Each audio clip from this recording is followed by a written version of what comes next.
الجارفة في وقتنا الحالي لمواقع التواصل الاجتماعي لا تقتصر فقط على الراغبين بالتعارف أو المحادثة أو بأولئك المتتبعين للأخبار السياسية، فللرياضة أيضا متابعون كثر في شتى أنحاء العالم على هذه الشبكات.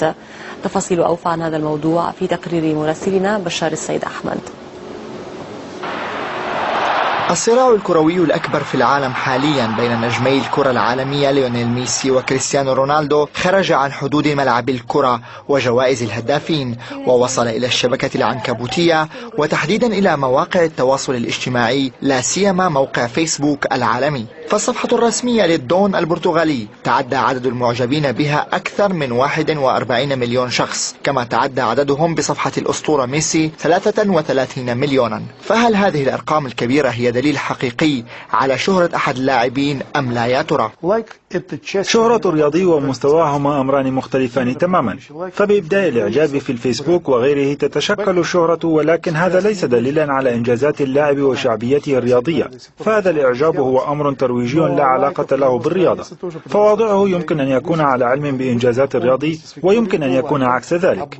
الصراع مشتعل ليس فقط بين رونالدو وميسي، بل وبين برشلونة وريال مدريد أيضا، حيث تخطى عدد المعجبين بصفحة النادي الكتالوني 28 مليونا، فيما يقل عدد المعجبين بصفحة النادي الملكي ب2 تقريبا عن ذلك. وفي لعبة التنس يحتدم الصراع بين عملاقي اللعبة روجر فيدرر ورافائيل نادال، حيث تخطى كل منهما حاجز 10 ملايين معجب، مع تفوق طفيف للنجم السويسري على الماتادور الإسباني. وعلى صعيد اللاعبات تبدو الروسية ماريا شارابوفا الأكثر تألقا في الفيسبوك، إذ بلغ عدد المعجبين بصفحتها أكثر من 6 ملايين و800 ألف معجب.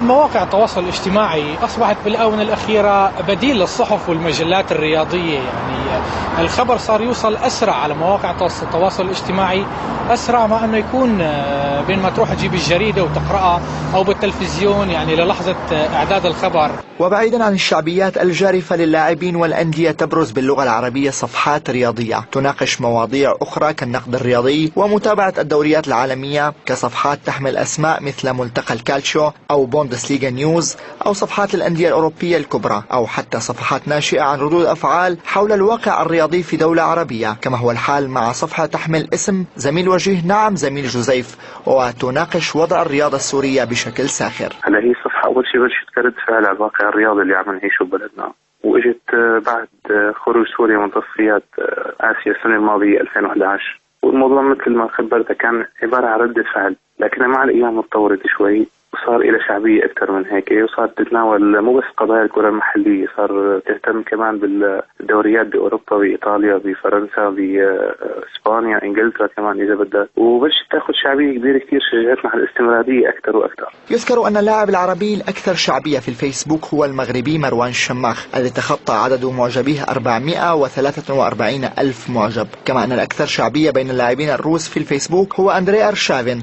الذي تخطى عدد معجبيه 725 ألف معجب. الصفحات الرياضية في مواقع التواصل الاجتماعي هي عبارة عن مواقع لاستطلاعات الرأي، لا تحتاج لا إلى موظفين ولا إلى كادر إداري ولا إلى رواتب مدفوعة، وما هي إلا لحظات ويستطيع الزائر أن يحصل على المعلومة الرياضية التي تهمه.